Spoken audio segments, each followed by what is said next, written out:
আসসালামু আলাইকুম। আমরা উপস্থিত হয়েছি ২৮০০ উপজেলার সবচেয়ে বড় যে হাট বগাদি কান্দাকারা ১৬ গ্রাম সম্মিলিত হাটে। আপনারা দেখতে পাচ্ছেন প্রাকৃতিক দুর্যোগ বৃষ্টি স্নাত দিনেও কিন্তু মানুষ থেমে নেই। তারা তাদের পছন্দের কুরবানির পশু ক্রয় করার জন্য বাজারে সমাগম হয়েছেন। পর্যাপ্ত পানি উপেক্ষা করে অনেকে কিন্তু পানির মধ্যে নেমেই কিন্তু এই কুরবানির পশু দরদাম করছেন এবং কেনার জন্য ভিড় জমাচ্ছেন। আমরা অনেকের সাথে কথা বলছি, তারা বলছে এই সকাল থেকে প্রচন্ড পরিমাণ বৃষ্টির কারণে মানুষ এখানে বাজারে প্রবেশ করতে পারেনি।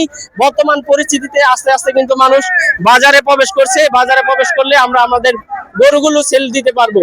আমরা দেখতে পাচ্ছেন এই যে কি একটা পরিস্থিতি, এই প্রান্ত থেকে এই প্রান্ত, মাঝে মধ্যে খোঁড়া রাস্তা, যেগুলো সময় ভয় থাকে যে পড়ে যাওয়ার সংখ্যা। তারপরেও কিন্তু যারা বিক্রি করছেন একের পর এই বাজার থেকে বের হচ্ছেন, তারা তাদের দাম বলছেন যে মূলত এই দামে আমরা ক্রয় করেছি। দেখতে পাচ্ছেন বাজারের পরিস্থিতি বিশাল বড়। এই এলাকার মধ্যে ২৮০০ মধ্যে সবচেয়ে বড় একটি বাজার। এই বাজারে দূর দূরান্ত থেকে কয়েকটি গ্রামের মানুষ এখানে জড়ো হয়ে এই বাজারে ক্রয় করেন।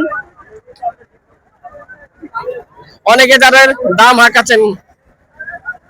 এই গরুটি দেখতে পাচ্ছেন, গরু কিন্তু রাস্তা দিয়ে এসে নামতেছে। অনেকে গরুর দামগুলো কিন্তু নির্ণয় করছেন এবং বলছেন।